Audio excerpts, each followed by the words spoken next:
Hi, good morning po Sir Protein 011. So ito po yung actual video test ng order niya Sir. Bali, ang ipapadala naman po namin Sir GTX, Gigabyte GeForce GTX 1050 Ti 4GB. So yung MSI sold out na po kasi yun, matagal na.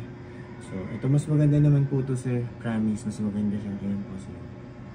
Mas maganda siya. Mas malaki yung fan. Tapos smart fan din po siya. Yun po sa MSI hindi po. So, ito na lang po sa ipapadala na. Same lang naman po yan. Mas maganda pa po to. Gigabyte. Tapos, Gigabyte GeForce GTX 1050 Ti. Sir, Protein, recommended lang po namin na power supply. At least, para po sa 1050 Ti, 450 watts na true rated po. Rated at branded. Huwag lang po yung generic. Pwede rin naman po dito sa 1050 Ti generic. Basta po, brand new lang yung bilhin nyo. Pero hindi po namin re-recommend. Re-recommend pa rin namin rated at branded na power supply. Yung mga brands like MSI, Gigabyte, Corsair, Seasonic, yung mga ganyan po. Asus, ganyan. Thermaltake, yan po. Huwag lang po tayong gumamit generic kung kaya po, okay? Ayan. Ito sa perma, tinatest natin. Time running niya po, ayan. Yung time niya po, yung time. 3 minutes, 45 seconds na po siya running. Yung graph niya, yan. Napaka-straight na straight lang po. Stable na stable lang siya. Ito po yung buong screen. Wala pong kahit na anong issue. Walang random restart or random shutdown. Walang hang and freeze. Wala din pong BSOD at use display na lumalabas. Napaka-smooth and stable lang po. Ayan. Tapos, sir, may warranty po tayo. Yan, may warranty sticker po kami nilagay dyan. Sir, pag may any issue po, balik nyo lang po sa amin. O sabihin nyo, i-message nyo lang po kami sa Shopee. Pag-help namin kayo, pag hindi po namin ma-solve through remote testing, remote as help po, papalitan po namin yung unit. Basta intact po yung warranty sticker, hindi po inalis. Mabuboid lang po yung warranty nyo pag inalis nyo po yung mga warranty sticker namin dyan. Lahat naman po ng store, ganyan po yung warranty sticker. Pag may problem po, kami lang po message nyo. Help namin kayo, sir. Wala po problem. Pag hindi rin po namin ma-help online, palitan po namin yung unit. Basta po, yun lang po. Kung nyo po alisin yung warranty sticker. Okay po, sir. See your number niya.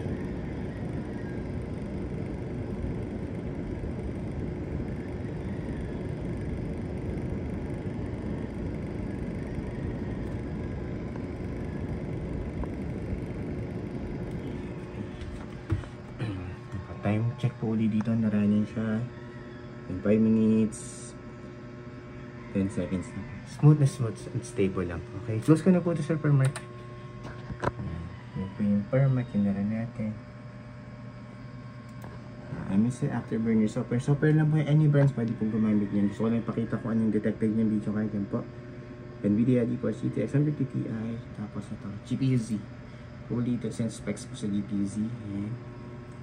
Sensor, yan. Lahat naman po milinig ng baba. Then driver check po. Ayan. Cancel naman yung driver. Wala pong problem. Importante po sir na lagi po na-check yung driver po naka-install. Kasi pag hindi po nag-install yung driver, it means may problem po yung video card or yung PC. Kaya po make sure na lagi naka-install yung driver natin. Yung video card. Tsaka pag hindi po naka-install yung driver, lag po kayo sa gaming. Okay? Tapos, open na po ang Google Chrome for time and date checking naman po para alam nyo real time kailan ko po nire-record itong video test before po na-ship out. Ayan, 5:50 AM, Saturday, November 16, 2024, yung po yung current date and time natin ngayon. Yung nire-record itong video test before po namin i-ship out 10 today. Real time po yan, sir. Isa pa. PH time now. Click ko lang yan. Yan po, real time po yan. Same lang po sa kanina. Pag gusto nyo po i-double check, ito po yung website. Pwede nyo po puntahan kung legit at kung real time yan. Ito din po isa.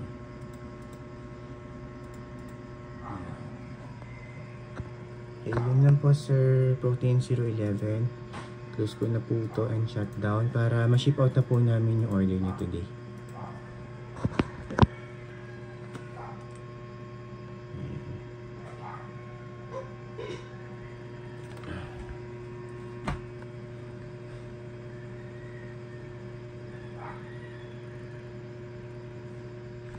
Okay, so panood ko na po ulit, sir.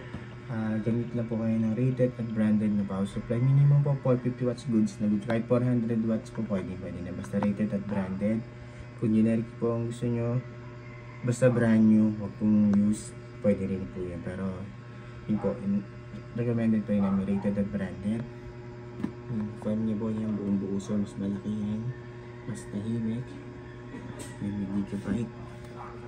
Warranty sticker po sir, bago po alis yan para hindi mawag yung warranty nyo. Serial number. Okay, yun lang po sir, Pro Teen 011. Thank you po, bye.